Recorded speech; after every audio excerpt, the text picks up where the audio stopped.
So I read the book Good Times Create Weak Men, Bad Time Create Strong Men. Good times, worst times. And what I've studied in my course, um, so I'll definitely get the book title. I'll definitely put the link below. All right, the book title. Um, it made me understand what is the best way to raise a very strong or a strong son in the modern world.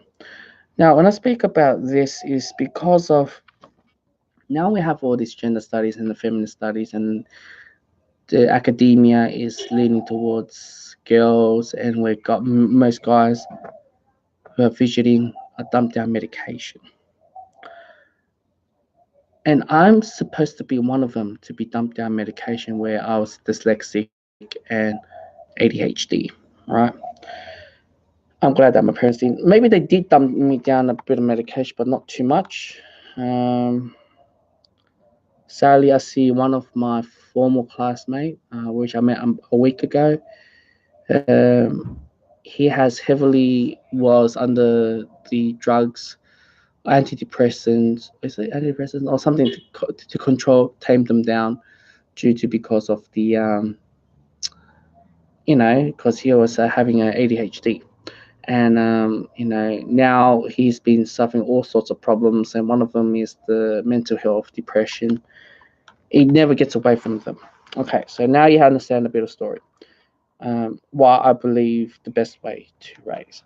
Now, when I did my studies and those who does psychology, now you guys can come in with the nature versus nurture. I truly believe the best way, and if I have a son, if I ever had a son, right, the best way to raise a son in the Western civilization is to change their nurture and their nature, which means you have to completely change it.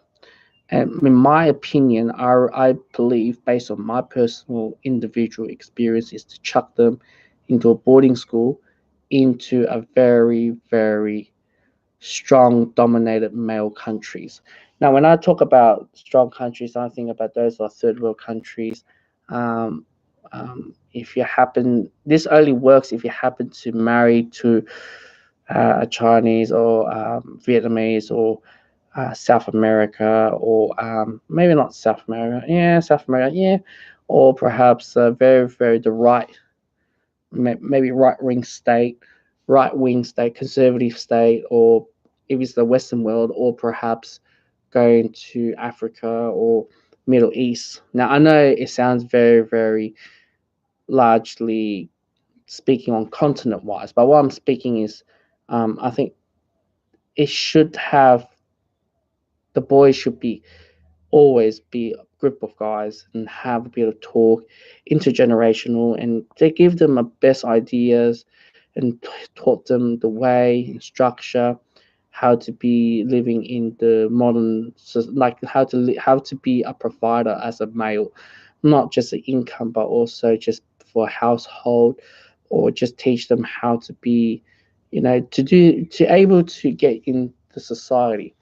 And and and I really hope that the schools will give them a good smack really hard. Do not give them that, do not talk back, like very disciplined, like military style.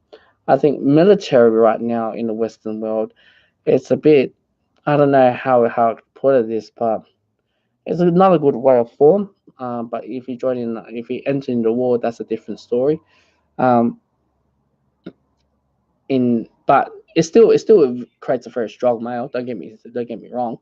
But also, if you look at this whole thing, the reason why I said like boarding schools or go or change the nature and nurture is the fact that you have to change the whole thing, because nowadays you cannot hit the child. You cannot you give child like options and choices too much. You're not allowed to hit or smack, or even the school facility can't hit and smack. Don't even talk about parents. And we need that to bring it back to discipline in a way, because we have too much testosterone. We're very hyperactive. We need the discipline and harsh punishment to set us straight. Now, when I read that book, and then again I'll put in the link, I believe that boys do need the printers, mentors as well. So it's pretty much it's great to go to trade jobs where they have a printers where there's a master who makes them to create things. Now I'm aware of a lot of traditional male jobs has vanished slowly by slowly, year by year, day by day. But however, it's still great to play that sort of role in the sports field or perhaps in the boarding school. I know we live in this technological era where iPads and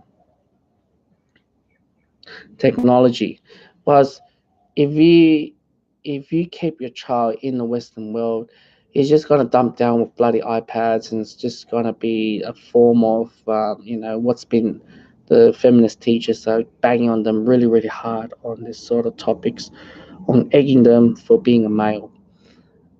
But if you go to a very strong country, they take men as son as a very high priority on the list, make them to create strong.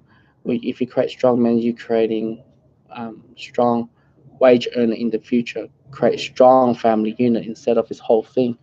Um, but yes, may you guys will say that's patriarchy.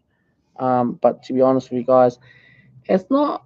I think that's the traditional role. You know, you can change as much as you want. At the end of the day, you know, that's the boys who should be designed, because I see most guys and they're very, very soft, and especially too soft, very soft, where they're scared to do this, scared to do that, scared to even walk to school. Um, they're not developing, they're making it worse. Like, it's all right for girls not to go, walk to school with this, but guys should be taking huge responsibility, building this autonomy, independent, these sort of life skills at a very young age. You know, and that's why I truly believe boarding school is the way to go, because it takes away the whole environment, the whole society out of context, where they are feeding how to be taught to be a good citizen, not to waste food, appreciate food.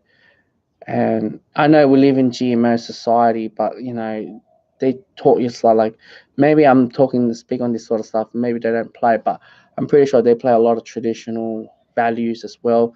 Not this modern social model society where it's just too much, way too much. It's gone out of hand. So that's what my thoughts, and that's the best way I reckon in modern world.